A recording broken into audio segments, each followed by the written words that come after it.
Nah, sore ini kita udah ada Dr. Frida Handayani. Beliau adalah dokter spesialis anak, konsultan bagian gastrohepatologi, jadi bagian pencernaan. Nah, sebelumnya saya mau bacain dulu CV dari Dr. Frida, ya. Dr. Frida menyelesaikan pendidikan dokter umum di FK Atmajaya, kemudian setelah itu beliau melanjutkan ke spesialis anak dan subspesialis gastrohepatologi atau pencernaan, keduanya di Universitas Indonesia. Nah, kemudian saat ini beliau praktek di 3 rumah sakit. Ada di Pondok Indah Bintaro, kemudian ada di Premier Jatinegara, dan di Primaya Evasari. Jadi kalau para ayah bunda di rumah pengen konsul langsung nih nanti ke beliau, boleh langsung ke 3 rumah sakit itu. Banyak banget nih pertanyaan dari pasien-pasien juga tentang pola BAB, terutama di bayi-bayi baru lahir, Dok. Karena kan kadang suka beda-beda, apalagi yang ASI suka malah nggak BAB seminggu, ada yang sehari bisa 10 kali BAB, warnanya pun kadang berubah-ubah.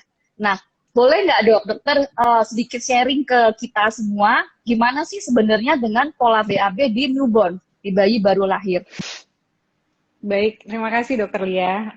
Seperti yang kita ketahui bersama, kalau bayi baru lahir, biasanya kan dalam 24-48 jam paling lambat, BAB pertamanya udah harus keluar. Karena bila sampai 48 jam belum ada BAB, maka hal itu menjadi perhatian, hati-hati apakah mungkin ada sumbatan, desas-desus atau tidak.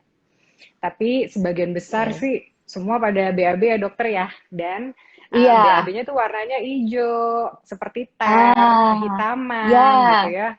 Terus kayak dodol dikit gitu ya dokter ya. Iya benar-benar Dok. Konsistensinya ya.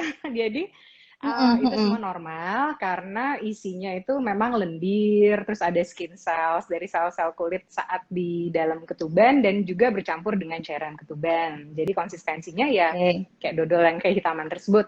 Tapi BAB yang hijau hitam tersebut yang dalam istilah kedokteran disebut dengan mekonium itu hanya bertahan sekitar 3-4 hari ya dokter ya. Setelah betul, ibu Dok. keluar, udah mulai lancar, pup baby-nya akan berubah menjadi warnanya kehijauan atau bahkan bisa langsung kekuningan, tergantung dari kandungan ASI. Dan jika bayi mendapatkan ASI eksklusif dalam minggu-minggu pertama, dia bisa BAB bahkan sampai 6 kali sehari ya dokter ya. Betul. Tergantung dari kandungan laktosa yang ada di ASI ibunya, di ASI moms. Kemudian kalau misalnya kebetulan kurang banyak ASINya atau ditambah sufor atau ada indikasi lain sehingga mendapatkan susu formula, maka konsistensi BAB-nya itu jadi lebih padat dibandingkan bayi-bayi yang mendapatkan ASI eksklusif, dan warnanya pun biasanya lebih ke arah coklat dan atau kehijauan. Itu minggu-minggu pertama ya dokter ya. Setelah itu betul, Dok. Minggu kedua, minggu ketiga ya tergantung dari kadar laktosa dalam ASI ibu. Kita lanjut nih, misalnya di ASI kan kita ketahui ada yang namanya formilk, ada yang namanya hin milk betul. Alias ASI awal dan ASI akhir. Jadi kalau ibunya banyak memberikan ASI awal atau formilk, formilk itu kan mengandung banyak laktosa dan jumlah kalorinya memang lebih sedikit dibandingkan ASI belakang. Sehingga kalau lebih banyak mendapatkan ASI awal atau formilk tersebut, babynya cenderung gassy ya, banyak gas, terus agak rewel, terus BAB-nya itu moncor gitu ya bilangnya ya, jadi encer, terus betul, berbusa, warnanya hijau kuning, bayinya kok sedikit rewel, sekitar anusnya juga warnanya kemerahan. Itu tanda-tandanya kalau bayi banyak mendapatkan formilk.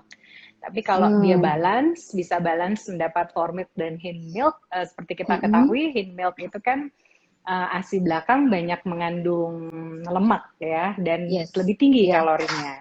Sehingga kalau banyak lemaknya, BAB-nya juga jadi lebih soft gitu, jadi lebih berbentuk dan biasanya baby-nya lebih tenang gitu ya. Jadi kalau habis nyusu tuh udah langsung tidur, terus ngelepas sendiri dari ASI-nya. Kalau dalam bahasa sehari-hari ya, formilk, hind milk itu dianggap sebagai formilk itu kayak makanan utama ya, Dokter Lia.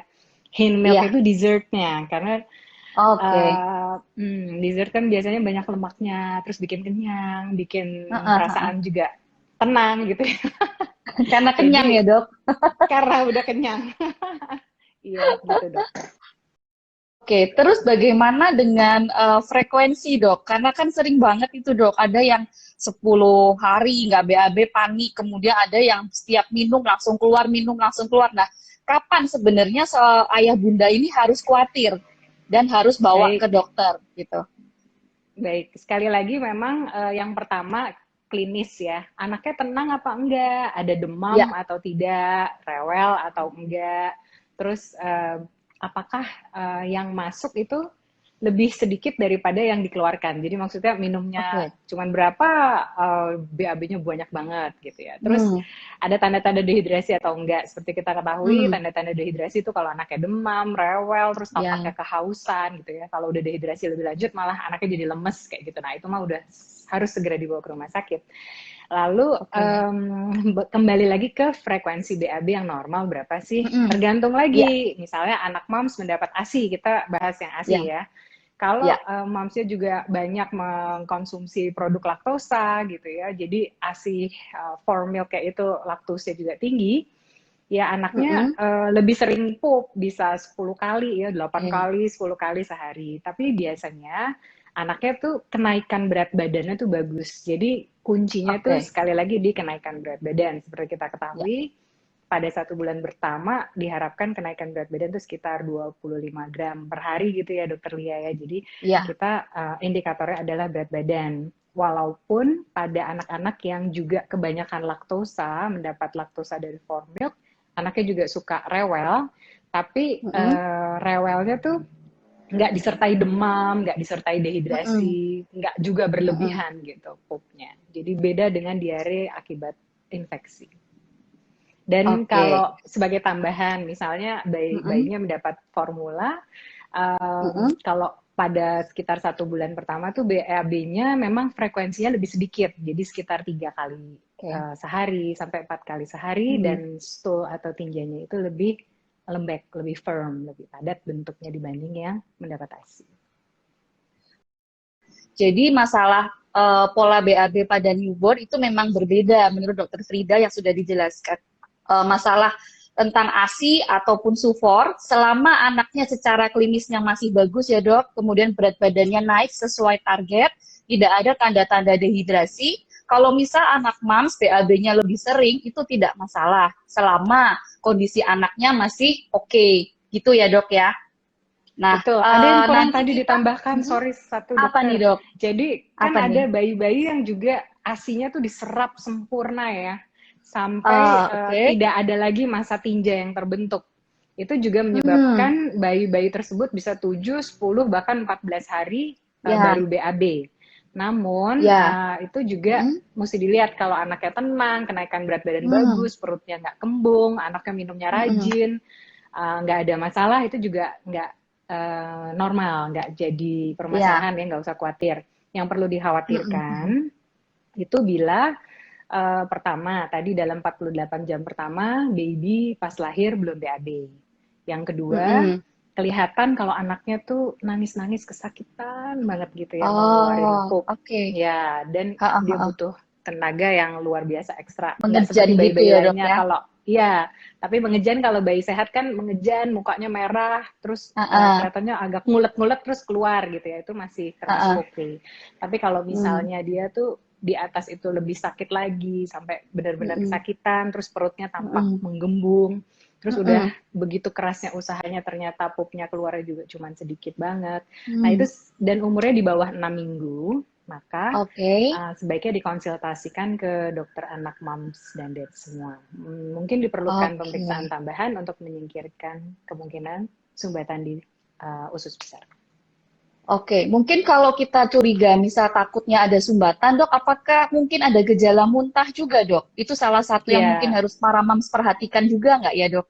ya anaknya muntah-muntah, tapi kan memang Hmm. harus dibedakan ya gumoh sama muntah. Kita Gumoh ngomongin sama muntah. muntah ya dok? Iya, jadi kalau muntah tuh bener-bener ada dinding-dinding otot perut dan dinding diafragma ya kita bilang itu berkontraksi. Jadi Iya. pakai usaha banget baru Heeh. keluar atau bahkan bisa Ya. menyemprot atau bahkan muntah hijau itu Oh, udah ya. terindikasi kalau ada sumbatan di usus pusat. Oke. Jadi para moms, kalau anaknya yang ASI eksklusif, misal sampai 7 hari, 10 hari tidak BAB, selama anaknya baik-baik aja, tidak ada tanda bahaya yang Dokter Frida sebutkan tadi, seperti muntah berwarna hijau, muntahnya nyemprot, bukan gumoh ya, para mom harus bisa dibedakan antara gumoh dan muntah. Dan selama anak juga perutnya nggak kembung ya dok, itu masih aman ya. Tapi kalau misal para momsnya ragu-ragu, terutama moms yang anak pertama kali ya dok, kalau ragu-ragu mending Iya, periksakan aja ya dok untuk tahu lebih pasti ya. betul. Oke, ya. Sebenarnya Ya. konstipasi itu gimana dok definisinya dok? Ya, jadi konstipasi itu definisinya biasanya terjadi kalau udah mulai usia 6 bulan lah ya, udah mulai ada transisi ke solid food atau MPASI. Oke. Biasanya bayi itu frekuensinya kurang dari 2 kali seminggu. Terus kemudian Oke. anaknya tanpa kesakitan, Mm-mm. ngeluarinnya mengedannya pakai usaha banget. Terus pas Mm-mm. keluar juga bentuknya kayak kelereng-kelereng atau biji-biji Mm-mm. salak. Terus warnanya juga Mm-mm. hitam. Mm-mm. Kadang menyebabkan lecet, saking kerasnya tuh sekitar anus jadi lecet. Kadang ada perdarahan yang bikin mom semua pada panik ya. Nah Mm-mm. itu Mm-mm. tanda-tandanya kalau anak atau bayi mengalami konstipasi. Oke, terus biasanya dok, kadang-kadang tuh saya suka dapat pasien juga nih dok, mereka langsung pada panik kalau pada saat mulai MPASI. Begitu mulai langsung Iya. kayak yang dokter bilang tadi, karena dia mulai kenal solid food, kemudian dia mulai BAB-nya lebih jarang atau lebih keras. Nah, sebenarnya Iya. seberapa berat kondisi yang menyebabkan para moms harus memang langsung ke dokter dok? Baik, jadi pertama ke dokter kalau memang ada darah ya di tinja Hmm. atau pas keluar tuh ada darah menetes atau darah di tinjanya itu Mm-mm. perlu ke dokter. Terus yang kedua, Oke. kalau anaknya tampak kesakitan dan Mm-mm. tidak bisa sama sekali mengeluarkan BAB-nya, perlu Hmm. bantuan gitu ya. Nah, itu Mm-mm. memang Mm-mm. segera harus diperiksa ya, rectal tissue Oke. segala macam ke dokter. Terus yang ketiga, jika anaknya tampak perutnya tuh kembung dan Hmm. banyak buang gas gitu ya, tapi nggak bisa keluar. Mm-mm. Terus yang Mm-mm. keempat, memang biasanya kalau udah 3 hari nggak pup gitu kan bayi udah mulai kesakitan ya. Kalau dia tampak Mm-mm. kesakitan memang harus segera dibawa ke dokter untuk kita bantu untuk stimulasi. Nah, ngomong mengenai Oke. stimulasi ini, biasanya yang pada bingung tuh pas usia 6 bulan ya dokter ya. Ya. Apa sih yang bisa diberikan pertama kali untuk Heeh. membantu? Ya, pertama, memang yang hidrasi yang paling penting, air. Jadi, Ya. selain mendapatkan ASI, kemudian mendapatkan cairan itu dari sup, kaldu, makanan gitu ya, itu bisa Mm-mm. juga diberikan tambahan air putih. Jadi kalau air putih itu boleh Ya. ditambahkan sekitar 60-100 cc per hari pada anak bayi Mm-mm. sekitar 6 bulan yang meningkat perlahan. Tapi ingat, jangan Mm-mm. terlalu banyak juga memberikan air putih karena Iya. akan mengurangi kalori. Nah, bagaimana dengan pemberian jus buah? Kalau Ya. pemberian jus buah itu yang disarankan kan misalnya pepaya atau buah naga atau apples ya, prune juice. Mm. Dengan perbandingan 1:3 dok. Jadi kadang-kadang ibunya Mm. nanya, oh saya kasih pepaya doang gitu ya. Jadi Oh. esensinya tuh memang harus dilarutkan. Jadi pepaya 1 bagian, si airnya 3 bagian. Jadi 1:3 kalau pemberian jus Mm. itu. Dan Mm. kalau anak-anak baru umur 6 bulan biasanya kita berikan sekitar 30-45 cc per kali Mm. jusnya, bisa Mm. sampai 2 kali sehari. Nah kalau udah Mm. pupnya udah bagus, sudah lancar, baru kita kembalikan ke MPASI semuanya dan tidak diberikan jus buah lagi ya karena dikhawatirkan dapat Oh. mengurangi komposisi protein, lemak, dan karbo yang dibutuhkan oleh bayi. Oke, Begitu berarti dok. maksud dokter untuk pemberian yang buah tadi hanya sementara ya dok? Maksudnya pada Iya saat betul. memang ada keluhan, karena dia pada saat Mm-mm. mulai MPASI, mulai kenal solid food yang biasanya hanya cair doang, tiba-tiba dia jadi ada keluhan, boleh kita seperti memberikan ekstra buahnya. Tapi kalau udah Jus normal, buah. kita harus mengurangi lagi ya dok untuk jus Iya, buahnya betul. ya. Kembali ke Oke. puree. Kita bikin puree dengan campuran Ah, yang lain. oke. Kalau selain pepaya, apalagi dok yang bisa dikasih oleh para moms di rumah? Pilihan lain ada nggak dok? Kan ada pasien Maksudnya saya nggak suka itu. Hmm. Apel yang dikukus dulu ya dokter ya. Jadi Ah, oke. apel di steam dulu, terus Mm-mm. diparut, baru ditambahin air sama 1:3 juga Oke. konsentrasinya. Terus boleh juga diberikan jeruk baby manis, eh, Oke. juga dilarutkan di air gitu. Terus dok, kalau selain itu, selain kita memodifikasi makanan yang masuk, ada nggak dok tindakan lain yang bisa dilakukan para moms di rumah untuk mengatasi kayak pertolongan pertamanya nih dok untuk konstipasi di rumah? Ya, jadi yang pertama gerakan cycling ya dok ya, kayak gerakan Ah, mengayuh sepeda, ah, gerakan mengayuh sepeda, terus gerakan menekuk tungkainya sehingga paha atasnya tuh menempel pada perut, kayak gitu, kayak ditekuk ah. Oke. gitu ya, terus dimiringkan Mm-mm. bayinya. Itu Mm. dari segi gerakan. Yang kedua, Mm-mm. masas juga penting, Ah ya, masas yang betul dari betul. arah ulu hati ke bawah satu arah, ulu hati ke Ah, arah ah. ke bawah Gini ya, berarti ke ya bawah dok. satu Ah, arah, ah. betul. Itu dengan menggunakan minyak kelapa. Terus yang ketiga, Hmm. pijat I love you ya, yang massage I love Hmm. you itu juga bisa Iya. membantu. Kemudian massage yang gerakannya melingkar seperti Hmm. posisi usus kita ya dok ya. Terus yang terakhir Oke. sebenarnya bisa kalau udah kesakitan banget, terus dilihat tuh kok kayaknya udah mau keluar nih sebenarnya gitu ya, tapi kok nggak keluar-keluar, kita bisa bantu menstimulasi anusnya itu dengan menggunakan termometer yang digital itu ya Oh, dokter ya. iya Tapi iya iya. juga kalau nggak berani ya jangan bawa aja ke bawa ke rumah sakit atau ke dokter lah gitu ya. Bisa disimulasi Oke. pakai minyak kelapa sedikit, masukkan sekitar satu Oke. senti kayak gitu untuk tes bisa dibantu keluar atau enggak. Tapi tetap kalau Hmm. misalnya kejadian ini berulang, sebaiknya Mm-mm. diperiksakan ke DSA MAMS karena Mm-mm. mungkin saja ada sumbatan, ada Hmm. tight sphincter aninya, maksudnya katup Ya, di anusnya memang lebih ketat gitu sehingga susah keluar, oke. mungkin ada kelainan organik yang lain. Oke, dok, ini Dan saya satu lagi nyambung. dokter, Oh ya, gimana dok? kompres Iya perut benar bagian benar benar. bawah itu sangat membantu. Jadi anget-anget itu juga bisa membantu pergerakan usus sehingga gampang pup. Dikompres hangat Oke, berarti ya dok? kompres hangat di antara pusar sama kemaluan di Di situ perut bagian bawah. Kita bawah. kompres itu biasanya gimana dok? Ya harus berapa lama atau gimana gitu? Nggak, nggak ada Sebenarnya sih aturan aturan tertentunya tertentu. sih nggak ada. Paling 3 kali sehari atau 4 kali sehari dengan menggunakan air suam-suam kuku gitu. Oh, oke. Semoga para moms bisa sedikit mendapat pencerahan ya, Dok, untuk yang bisa dilakukan di rumah. Nah, Dok, saya nyambung sekalian Semoga. ini. Ada Mm-mm. pertanyaan dari, tadi kan dokter sempat jelasin tentang jeruk baby. Ini ada pertanyaan Mm-mm. dari akun IG Siti Sarah Hadiastuti. Untuk jeruk babynya, diambil airnya aja kah, Dok? Lalu ditambahkan air lagi? Ini ada begitu, Dok, pertanyaannya. Kira-kira gimana, Dok, Ya, jadi untuk jeruk jadi baby? jeruk baby manis itu kan ada airnya, ada pulp atau bulir-bulirnya ya.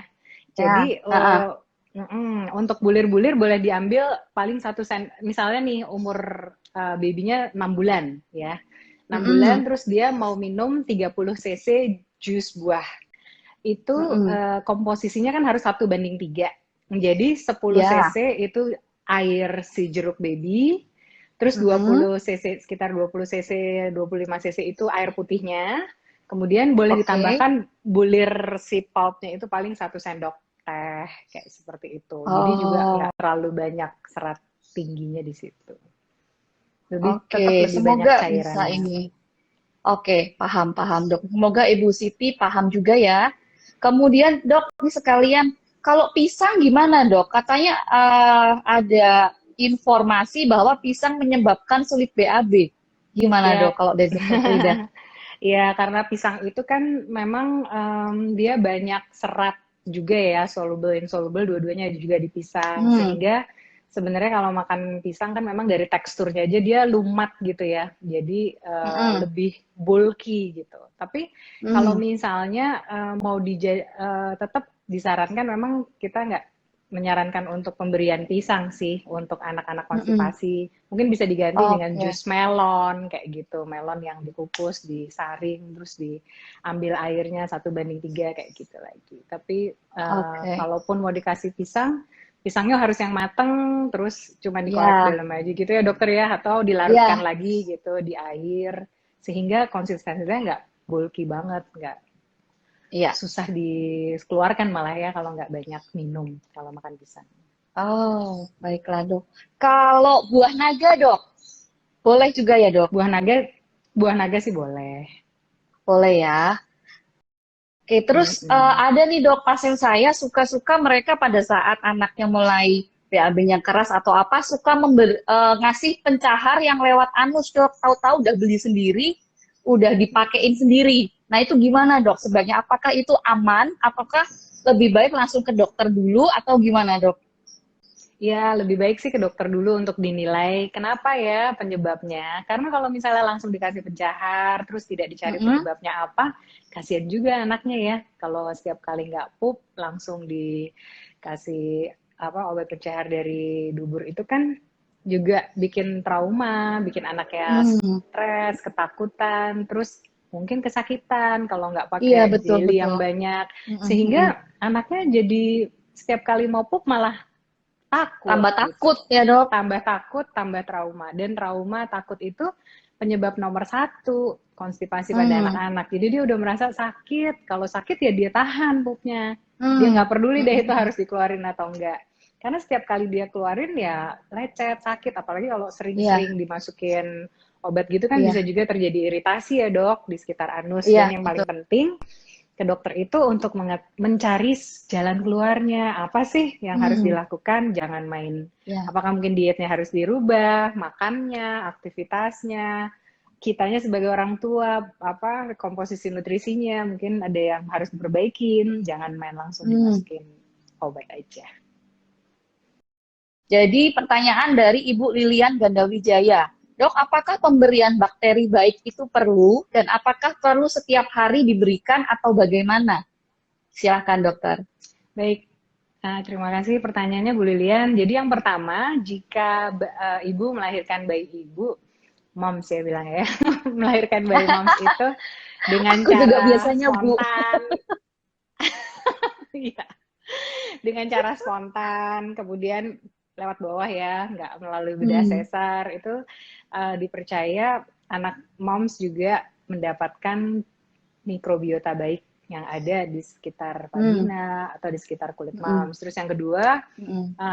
moms juga memberikan mikrobiota baik itu melalui kulit pada saat IMD atau menyusui. Ya. Jika moms Lilian melahirkan atau memberi ASI dengan jalan tersebut, dikatakan bayi moms itu bisa mendapatkan mikrobiota atau bedain deh mikrobiota sama probiotik. Sorry, mikrobiota tuh semua yang udah ada dari dalam tubuh kita. Probiotik itu mikrobiota yang disuplementasikan atau ditambahkan. Jadi diharapkan mikrobiota di bayi moms juga udah cukup, udah bagus. Jadi nggak perlu Hmm. suplementasi. Nah, kapan perlu suplementasi mikrobiota ini ya? Atau yang disebut dengan probiotik. Pertama, yang terbukti itu kalau kolik ya, pada bayi yang berat ya. Jadi kalau Hmm. kolik berat, nangis-nangis, nah itu udah ada penelitiannya membuktikan suatu strain probiotik tuh bisa membantu mengurangi kolik pada bayi. Yang kedua, Hmm. pada diare ya dok, diare akut. Namun Ya. itu juga tergantung pada availability dan ketersediaan dana. Jadi dalam penelitian kan disebutkan probiotik itu membantu menurunkan durasi diare itu kan sekitar 1 hari saja ya dokter ya. Hmm. Jadi kalau memang orangnya Hmm. mampu Hmm. boleh dikonsumsi, tapi kalau nggak mampu ya jangan gitu, jangan dipaksakan.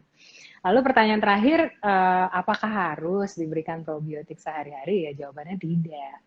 Karena di dalam tubuh kita sendiri kan udah ada mikrobiota baik ya, dan mikrobiota itu terus ada kalau misalnya kita makannya bagus, kita makan makanan yang mengandung prebiotik banyak, nanti kita sebutin deh makanannya apa aja. Terus kita juga mendapatkan probiotik cukup dari makanan misalnya dari tempe, keju, Hmm. kefir, dan lain-lainnya, kimchi, asinan kayak gitu kan juga ada probioticsnya. Maka Hmm. keseimbangan mikrobiota di saluran cerna kita juga terjaga dengan baik.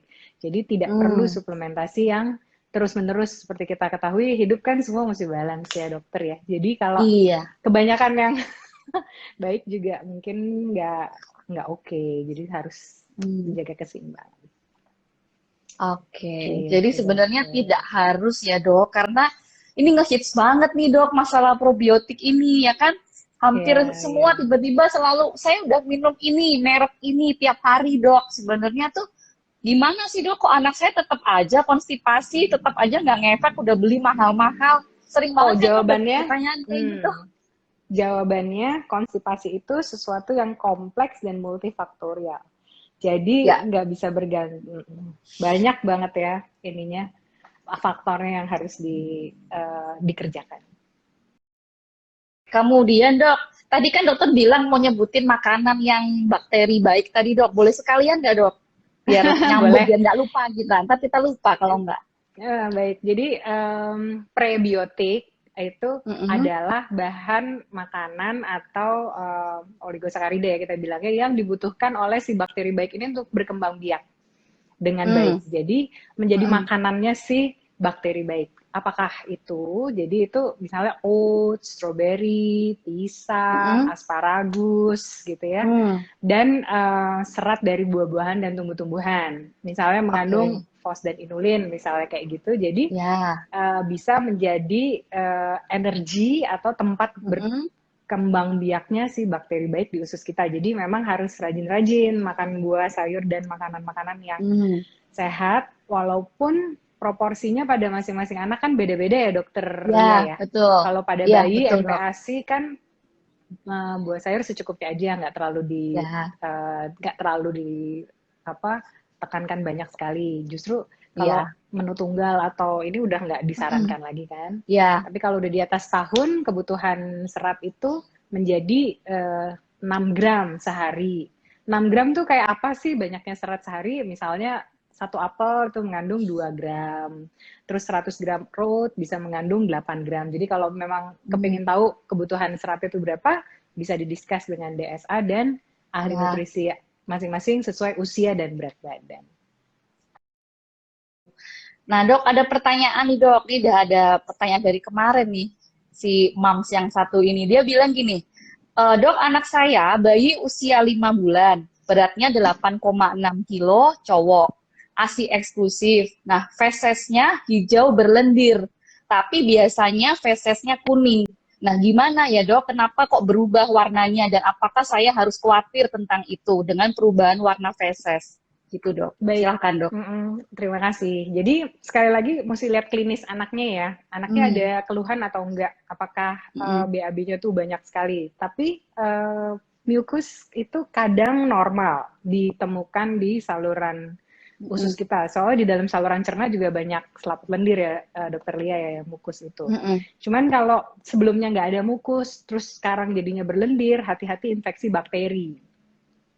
Lalu mengenai warna Oh. tinja nih, warna tinja juga sering Hmm. ditanyakan ya. Yang tadinya Ya, kuning, terus jadi hijau. jadi Jawabannya hijau. Mm-mm. oke apa nggak oke dok? Nah kita juga ada dua jawabannya. Jadi yang pertama, memang BAB bayi itu berubah-ubah warnanya. Bahkan dari hari Hmm. pertama, hari kedua bisa berubah-berubah ya. Jadi tergantung dari pertama apa yang dimakan oleh anak tersebut atau yang dikonsumsi oleh Hmm. ibunya. Kalau dia mendapat ASI eksklusif dan ternyata ibunya banyak sekali makan leafy vegetables yang green gitu ya, hijau, pup baby-nya juga bisa jadi hijau. Atau Hijau. ya, terus mungkin anaknya udah mulai MPASI, banyak makanan hijau atau apa lagi kurang nih makanan yang berwarna-warna tomat, orange gitu, dia juga jadi bisa berwarna hijau. Sekali lagi pertanyaan ibu yang tadi 5 bulan 8 kilo tadi Mm-mm. tergantung klinis anaknya. Kalau mau tahu lebih baik, lebih pasti apakah ada infeksi bakteri atau tidak, ya kita harus lakukan pemeriksaan tinja lengkap. Oke, ya betul setuju dok. Pemeriksaan feses itu kadang jadi satu permasalahan juga dok. Kadang, oh dok udah terlanjur dibuang, atau dok eh, kadang-kadang tuh kalau pasien saya dok, saya suruh cek karena dia rumahnya misal agak jauh dari rumah sakit. Nah pada saat ke kita pas nggak BAB, nah begitu dia sampai rumah ada BAB tapi ternyata jaraknya jauh dari rumah sakit. Tadi kan tinjanya udah kelamaan, jadi akhirnya nggak dapet tuh sampel darah, sampel fesesnya. Tapi sebenarnya itu penting banget Iya, ya dok untuk menentukan iya, penyebabnya apa, apakah infeksi, bakteri atau bagaimana ya dok ya. Mesti kita lihat dari hasil betul. fesesnya ya. Sedikit Oke, tips Dokter Lia, mungkin nanti ya kan gimana memang udah dok? dibawain bokalnya tuh dok ya, tempat buat Ya, naruh fesesnya, terus kita ajarin hmm, nanti pakai apa plastik supaya nggak ngerebes pampers, masukin ke mm, tempat bokal tersebut, di mm, wrap rapat dengan plastik, terus kita sediain oke, juga satu plastik yang isinya es batu ya dokter ya, supaya oke, menjaga suhu si sebelahnya ini, baru suhunya, kita jadiin satu lagi di satu cooler bag atau apa, baru kita kirimkan ke, sebenarnya nggak usah ke rumah sakit kita juga nggak apa-apa dokter Lia, mungkin ke rumah sakit iya, terdekat yang ada lab tinjanya gitu, boleh, asal 30 oke, maksimal 60 menit udah nyampe di rumah sakit tersebut, oke. baru hasilnya bisa kita discuss. Oke, sip. Thank you dokter untuk tipsnya.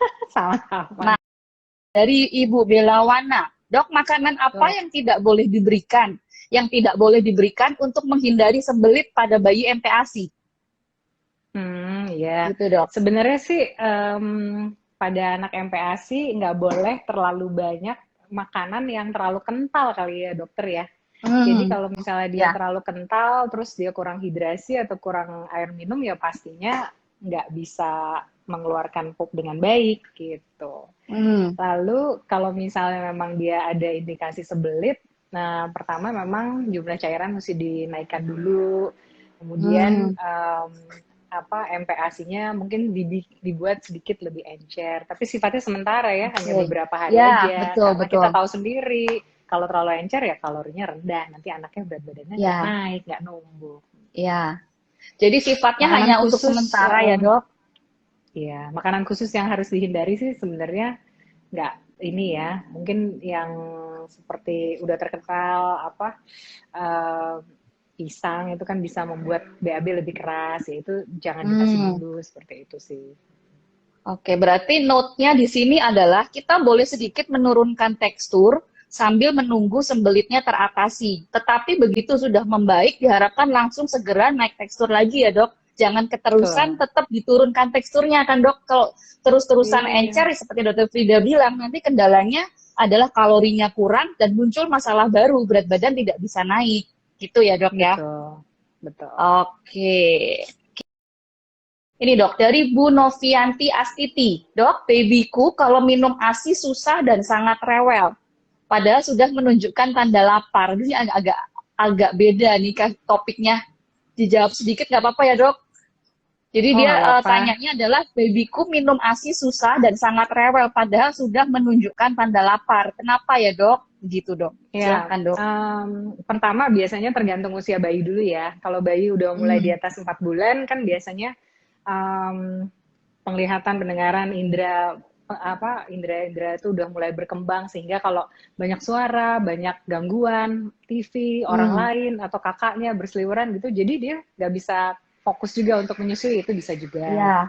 Terus yang kedua, rewel. Nah, rewel ini bisa Hmm. disebabkan karena memang perutnya nggak enak ya, Dok. Mungkin Hmm. karena ibunya terlalu banyak lactose produk juga bisa yang keluar dari formilknya. Sehingga Oke. pas dia nyusu dia rasa mungkin asam atau udah begah, baru 5 sampai 10 menit ternyata usia udah tinggi banget kayak gitu ya. Jadi dia merasa Hmm. kembung gitu dan dia belum bisa berhasil mendapatkan si hin milk ini. Padahal si hin milk ini kan sekali lagi yang membuat rasa kenyang dan membuat Hmm. bayi itu bisa pulas terdapat si hin milk. Dia udah fasi duluan gitu, udah rewel, udah nggak enak perutnya nih gara-gara kebanyakan laktos. Nah, bagaimana cara mengatasinya? Itu yang pertama, ibunya mungkin harus memompa sedikit keluar formilknya ya, Hmm. ditampung gitu, disimpan, terus supaya si baby bisa mendapatkan formilk juga, hin milk juga gitu. Jadi laktosnya nggak terlalu tinggi. Yang kedua, ibu juga mesti sebaiknya mengkondisikan dalam keadaan tenang, nggak banyak Hmm. gangguan, mungkin nggak sambil nonton IG live kita gitu ya, nggak juga sih ya dok ya. Jadi nggak nggak main HP misalnya. Jadi benar-benar fokus, Iya. tenang. Terus anaknya diajak ngobrol, ada eye to eye Hmm. contact, ya benar-benar Iya. mesra deh gitu ya. Mm-mm, Eh, mm-mm. Lalu dilihat juga apakah surroundingsnya tuh apakah dia kedinginan atau malah kepanasan, blanketnya terlalu tebel ya, banyak hal sih. Tapi kalau memang Iya. misalnya perlu, memang harus manajemennya dok ke konselor laktasi. Oke. Ini ada pertanyaan dari Bu Sofia Erisa. Dok, kalau pupnya keras sampai nangis bayinya, tapi masih 2 hari sekali, atau bahkan tiap hari, itu gimana dok? Bayinya usia 13 bulan. Jadi keras Iya, tapi masih sering BAB-nya. Gimana dok? iya. Sebenarnya kalau konsistensinya keras, sekali lagi kita harus periksa lagi ya. Kalau ke dokter biasanya kita lakukan, maaf ya, colok dubur namanya. Jadi Ya, kita rasa di dalam situ masih banyak pup yang berbatu-batu apa enggak gitu ya. Kalau ya. memang misalnya pupnya yang berbatu-batu banyak, berarti dia ngeluarinnya sebenarnya cuma sedikit-sedikit gitu. Dia nggak mampu ngeluarinnya semua sekaligus. Nah itu ya berarti termasuk konstipasi juga. Atau Hmm, lebih lanjut lagi bisa kita lakukan pemeriksaan foto polos abdomen ya dokter. Di situ bisa kelihatan oke. banyak materi tinja gitu yang tertumpuk di usus itu juga kalau perlu gitu ya. Terus Hmm, pertanyaannya kan apakah uh, ini termasuk konstipasi? Jawabannya sih iya, ya. walaupun dia tiap Hmm, hari karena popnya keras, nangis, hmm. kesakitan, mungkin dia tidak sanggup mengeluarkan semuanya itu karena udah lecet gitu loh di sekitar Hmm. anusnya, makanya dia keluar satu udah ditahan lagi, takut gitu kesakitan, Oh. jadi memang perlu bantuan. Kalau di rumah ibu bisa ngasih minyak kelapa dulu gitu ya supaya licin, tapi kalau ke dokter tentu saja kita berikan krim khusus untuk mengobati luka di sekitar anusnya. Oke, dok, gini, kalau misal, ini sekedar gambaran aja ke para dad and moms di rumah. Kalau misal akhirnya seorang anak dengan konstipasi datang ke dokter Frida, itu kalau sampai tata laksananya, terapinya itu kira-kira bakal seperti apa, dok? Yang pertama, hidrasi Hmm, disesuaikan dengan umur dan usia. Yang hmm, kedua, pengaturan diet makanan.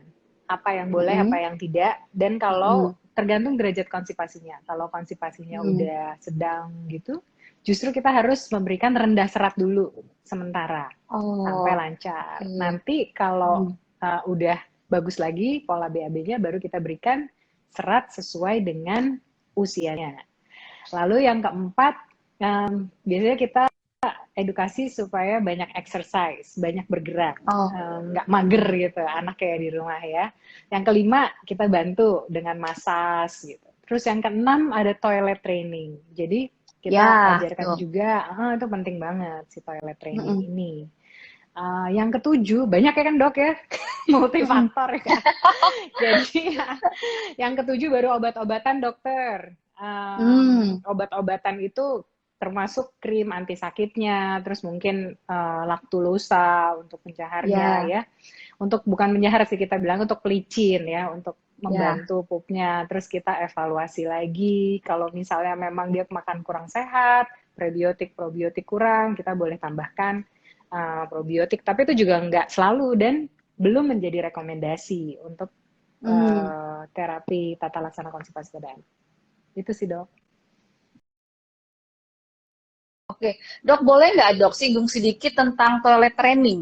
Karena Boleh. sebenarnya untuk rekomendasinya, kita toilet training itu mulai usia berapa dok? Para dad and moms di rumah harus mulai mengenalkan toilet training dan gimana Iya, caranya dok? Kita bahas sedikit ya dok. baik. Boleh, boleh. Jadi memang kalau anaknya kan perkembangan anak beda-beda ya dokter Lia ya. Ada yang cepet Hmm, banget, ngomongnya udah pinter, iya, disuruh apa udah bisa gitu. 15 bulan tuh dibeliin potty trainer udah mau duduk gitu ya nggak masalah gitu. hmm, Tapi biasanya sih umur 18 bulan baru diperkenalkan oke, dengan potty trainer yang hmm, duduk di lantai kayak gitu ya. Dan si potty itu ditaruh di tempat yang si baby suka, yang anak suka. Jadi nggak harus di kamar mandi gitu. Mungkin dia merasa nyaman di kamarnya sendiri, ya dia di potty trainernya ditaruh di situ. Kapan disuruh ke potty? Itu pagi dan malam setelah makan, disuruh duduk sekitar 5 sampai 10 menit. Itu untuk membentuk kebiasaan aja. Mau dia pup, mau dia nggak pup, nggak pipis ya nggak masalah. Cuman memperkenalkan ini loh tempatnya nanti kalau mau pup, mau pipis. Terus kalau dia berhasil, kasih hadiah stiker gitu. Gak usah yang mahal-mahal ya dok. Jadi stiker aja atau pujian atau pinter kayak gitu kan. Anak baik, semua buat dia happy, dia merasa jadi lebih terpacu lagi gitu. Nanti kalau dia udah lebih besar, dia udah bisa duduk, misalnya umur 3 tahun gitu ya, dia udah bisa duduk di toilet kita tuh, toilet duduk, kan dibantu pakai seat khusus buat children gitu. Anak-anak juga harus jangan lupa diberikan undakan atau dingklik ya dok. Iya, betul dok. Betul, itu penting Itu yang banget ya suka dok, karena lupa. posisi ya dok. Posisi menentukan Betul. prestasi ya dok. Prestasi. Sampai gede kita begitu ya dokter. Iya benar. Pernah soalnya dok, ada pasien saya, dia datang karena konstipasi. Anak udah agak gede sih dok, 4 tahunan. Dia konstipasi. Terus setelah saya ajak ngobrol gitu, ternyata dok, dia itu selama dia kecil, dari dia yang 18 bulan segala macam, tidak pernah diajarkan toilet training, tidak pernah dikenalkan dengan potty trainer, kemudian yang yang tempat duduk tambahan itu loh dok. Jadi dia itu tidak merasa nyaman pada saat dia duduk di toilet dewasa, karena dia takut dia bakal nyemplung ke situ. Kasian iya dok, malah diketawain. Jadi dia takut dok, karena dia takut dia bakal nyemplung di toilet, jadinya dia selalu tahan BAB-nya. Lama-lama beneran, karena itu berjalan bertahun-tahun, jadi konstipasi. Ada juga yang ternyata dia takut sama kecoa di kamar mandinya dok. Jadi dia fobia banget tuh sama kamar mandi. Itu kan berarti kan kita harus menciptakan lingkungan yang nyaman buat anak ya dok, supaya dia jadi nggak takut lagi. Betul nggak dok? Dokter Frida gimana dok tentang itu?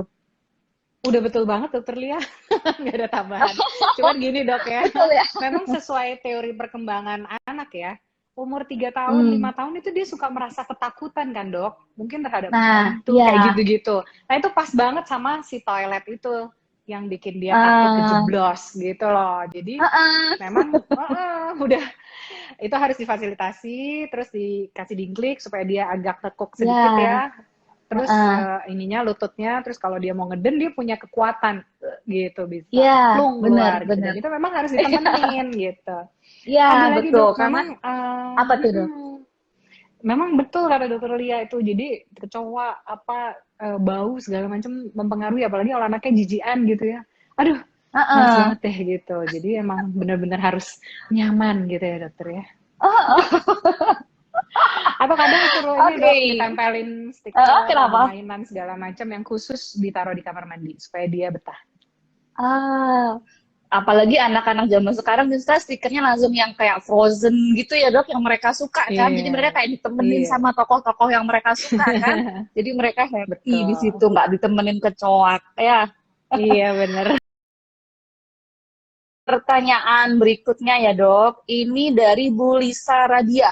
Dok, anakku konstipasi dan menyebabkan agak ambeien. Itu bisa hilang nggak ya dok ke depannya? Usianya baru 11 bulan. Silahkan dok. Baik, jadi jawabannya sih bisa ya Bu. Jadi memang harus diperbaikin semuanya. Kemudian kita berikan salep untuk ambeinya dengan perbaikan pola hidup, toilet, training, semua minum, makan, exercise itu bisa membaik. Insya Allah ya. Asal tidak ada kelainan organik, notes-nya dok ya. Kemudian yang ambeien itu kan kelihatannya seperti kayak lidah atau skin tag ya dokter ya, kalau kita bilang di biar kedokteran istilah medis itu kan skin tag. Jadi seperti kulit yang menjulur gitu ya. Kalau pasien saya ngomongnya lidah dok, ada lidah-lidahnya katanya gitu. Jadi si lidah-lidah ini memang bisa mengecil, mengempes, cuman tergantung dia udah terbentuk seberapa besar gitu. Kalau biasanya udah besar, Biasanya dia jadi kayak kulit yang kewer-kewer sedikit gitu lah, tapi nggak Hmm. menggembung lagi. Tapi mau dihilangkan 100% juga kalau udah keburu ada sekitar mungkin seujung ini ya dok, ruas jari kelingking ya. Nah Mm-mm. itu Mm-mm. juga harus ada tindakan bedah sedikit lah ya untuk menghilangkannya. Cuman kalau misalnya baru terbentuk sedikit ambilnya sih ya insya Allah bisa hilang sempurna. Oke, oke. Pertanyaan berikutnya dari Bu Windy Put. Dok, benarkah ketika MPASI terlalu banyak sayur justru menjadikan baby sembelit? Apa tipsnya jika baby 8 bulan sudah mengkonsumsi nasi lembek atau menu lengkap? Aduh, ini pertanyaannya kepotong, Bu, saking panjangnya. Saya nggak bisa lihat pertanyaan berikutnya. Dokter Frida jawab yang atas aja kali ya, dok. Jadi, apakah Boleh? benar ketika MPASI terlalu banyak sayur justru menjadikan baby sembelit? Gitu, dok. Iya.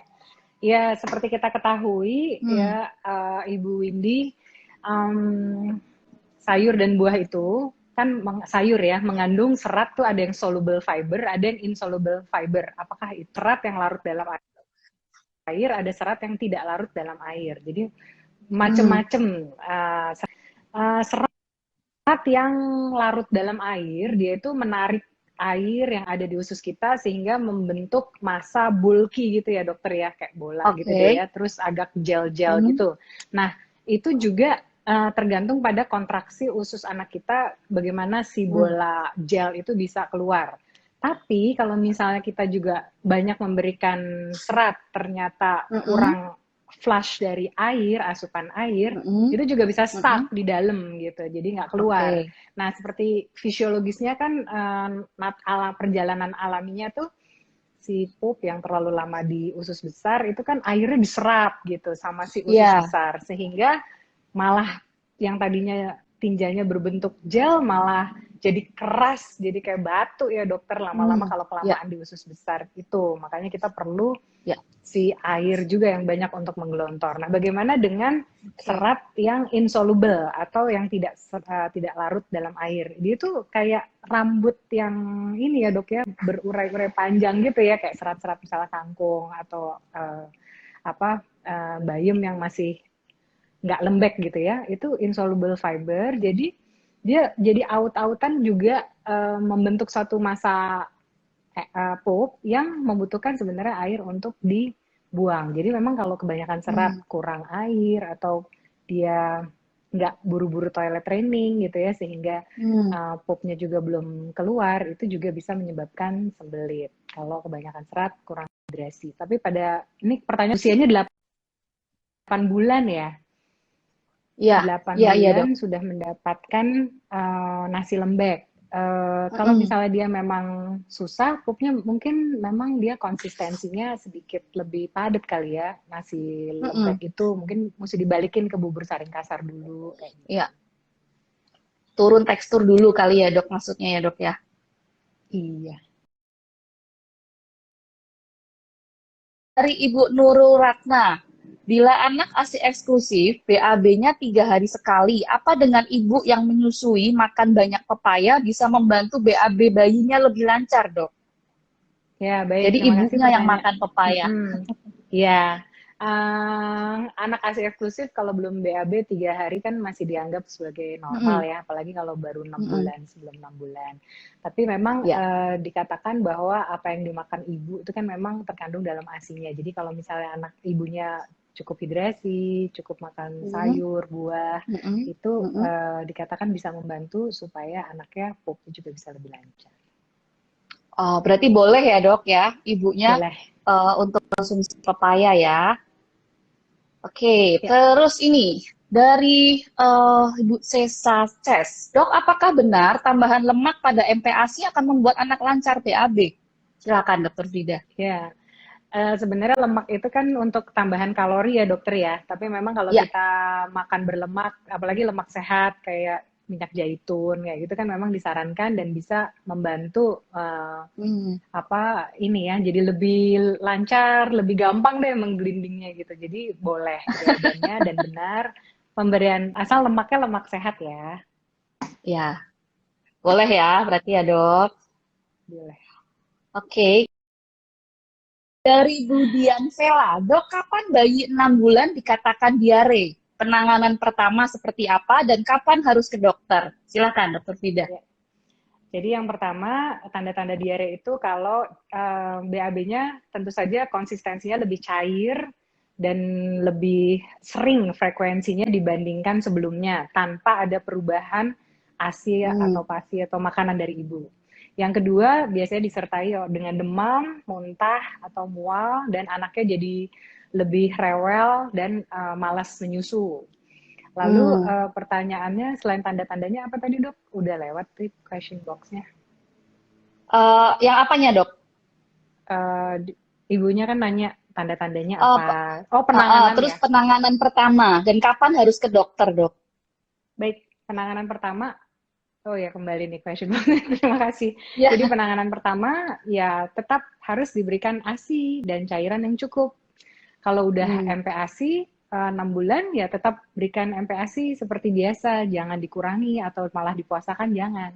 Terus yang ketiga, berikan oral rehydration solution atau oralit yang khusus untuk bayi. Nah, takarannya kalau pupnya banyak sekali cairan keluar, diberikan 10 ml per kilogram berat badan. Misalnya bayi ibu 7 kilo, jadi diberikan 70 cc atau 70 ml oralit bayi setiap kali BAB-nya banyak gitu. Dan harus dibawa ke dokter kalau misalnya pupnya udah banyak sekali, lebih banyak pup yang keluar dibanding yang dikonsumsi anak, sehingga anaknya udah mulai demam, rewel, kehausan, kencingnya juga jadi lebih jarang. Nah itu segera harus bawa ke rumah sakit.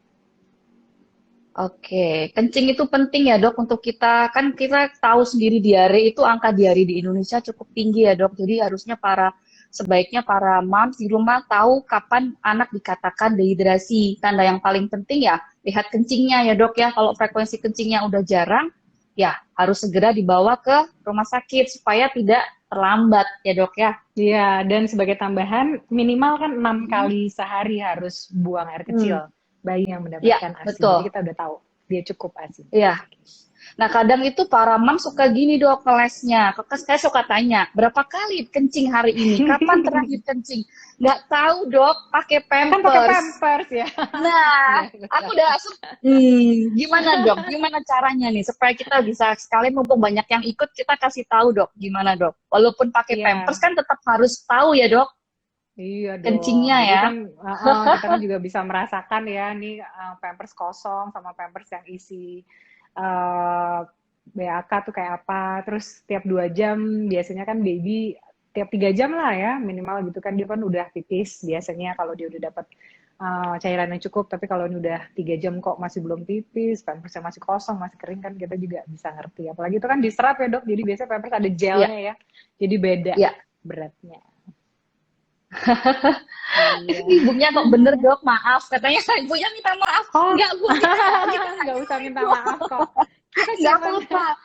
Budian baik banget. Kita cuman ngobrol-ngobrol aja kok, nggak usah minta maaf. Nggak apa-apa. Kita justru lewat ini kita pengen ngasih tahu ya dok ya bahwa pada saat anak diare tetap frekuensi kencing harus terpantau. Harus sering-sering diintip pampersnya udah kencing belum, atau kalau misal bisa nggak usah pakai pampers dulu dok ya, pakai popok kain dulu kalau misal memungkinkan, jadi ketahuan bener kencing terakhirnya kapan gitu ya. Terus dan nggak iritasi juga ya dok ya kalau pakai kain popok kain atau cloudy gitu ya, nggak dia peres jadinya. Ini apakah boleh dikasih puree pepaya, dok? Bayi 8 bulan yang sembelit? Boleh, tapi sekali lagi yang tadi disarankan ya, jadi 1 bagian pepaya, 3 bagian air, dijadikan puree. Tapi ingat ya, kalau udah nggak diare, nggak usah sering-sering dikasih jus buah atau puree pepaya. Untuk menaikkan kalori hanya sementara. Sekalian dok, pertanyaan terakhir dok sebelum dokter memberikan closing statement. Kalau yogurt gimana dok? Boleh nggak bayi 11 bulan diberikan yogurt? 11 bulan sih boleh diberikan yogurt, tapi biasanya juga paling sedikit ya, 2 sendok teh kayak gitu juga. Karena si yogurt itu kan sifatnya juga asam dan laktosanya juga tinggi.